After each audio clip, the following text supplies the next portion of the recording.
90 के दशक में लालू जी के राज में एक तबका आया, किसी भी समाज का गुंडा मवाली हो वह विधायक और सांसद बनना शुरू हो गया। फिर जो बूथ लुटेरे और गुंडे थे वो सोचे कि हम इनके लिए बूथ क्यों लुटवाएं, इससे अच्छा हम क्यों नहीं विधायक सांसद बन जाएं। नमस्कार, मैं हूं राजन कुमार, आप देख रहे हैं न्यूज़ पीआर। संजय जायसवाल का बड़ा बयान। उन्होंने कहा कि आरजेडी राजनीतिक धंधेबाज पार्टी है, इसलिए क्योंकि 90 के दशक में आरजेडी के जितने भी गुंडे थे वो बूथ लूटने की काम करते थे और उन्हें नेता मंत्री बना दिया गया। तो आरजेडी से क्या उम्मीद किया जाए? अगर 90 के दशक की बात कर ली जाए तो आरजेडी का इतिहास देख लीजिए, क्या कुछ आरजेडी था और अभी भी रंग रूप आरजेडी का नहीं बदला है। सुनिए संजय जायसवाल क्या कुछ कर रहे हैं। 90 के दशक में 90 के दशक से पहले जो कांग्रेस के नेता होते थे उनमें एक तबका था। कुछ लोग तो राजनीति सेवा के माध्यम से आते हैं, पर कुछ लोग बूथ लूटने के माध्यम से आए और उनके लिए बूथ लूटा जाता था।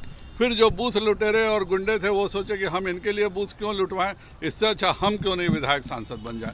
तो 90 के दशक में लालू जी के राज में एक तबका आया, किसी भी समाज का गुंडा मवाली हो वह विधायक और सांसद बनना शुरू हो गया।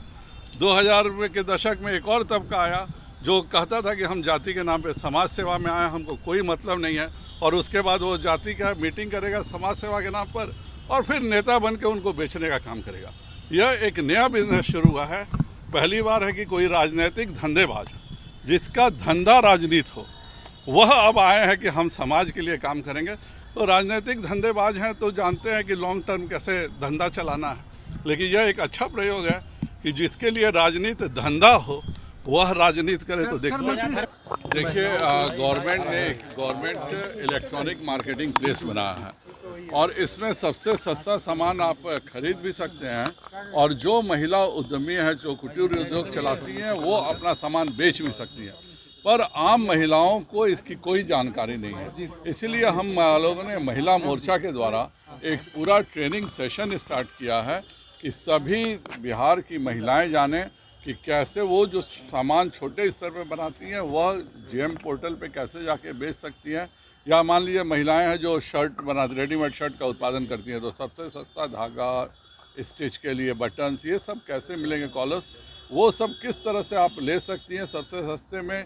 लोकल व्यवसायी ज़्यादा महंगा आपको बेच सकता है। इन सब चीज़ों से बचने के लिए, और जो भी जेम पोर्टल पर रजिस्टर्ड होता है वो बिना निविदा के सीधे कोई भी सरकारी खरीद भी हो सकती है। मुझे खुशी है कि जो 50,000 करोड़ का पहले लक्ष्य था उसको बढ़ा करके जब से महिला मोर्चा भारतीय जनता पार्टी ने सब जगह महिलाओं को, उद्यमियों को इसके लिए आकृष्ट करना शुरू किया है, तो हम अभी 1.5 लाख करोड़ तक के इसके बिजनेस में पहुंच चुके हैं। प्रधान किशोर ने कहा कि 30 साल तक कोई डेवलपमेंट नहीं हुआ है। देखिए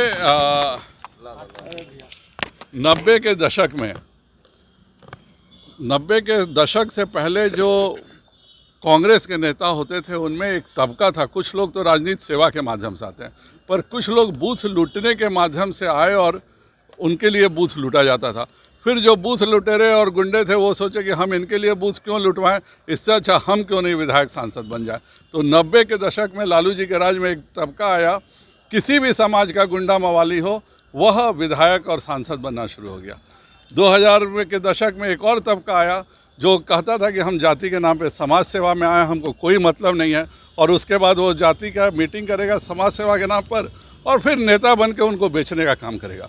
यह एक नया बिजनेस शुरू हुआ है। पहली बार है कि कोई राजनीतिक धंधेबाज जिसका धंधा राजनीति हो वह अब आए हैं कि हम समाज के लिए काम करेंगे। तो राजनीतिक धंधेबाज हैं तो जानते हैं कि लॉन्ग टर्म कैसे धंधा चलाना है, लेकिन यह एक अच्छा प्रयोग है कि जिसके लिए राजनीति धंधा हो वह राजनीति करे। तो तो आपने सुना कि संजय जायसवाल ने आरजेडी को आड़े हाथ लेते हुए लालू पे भी कटाक्ष करते हुए कहा कि आरजेडी एक राजनीतिक धंधेबाज पार्टी है, इसलिए क्योंकि 90 के दशक में जो बूथ कैप्चर होते थे उनके ही गुंडे, उनके ही पाला गया अपराधी करते थे और उन्हें नेता मंत्री बना दिया गया। ऐसी स्थिति में बिहार किसके हाथ में रहेगा वो आरजेडी तय नहीं कर सकती है।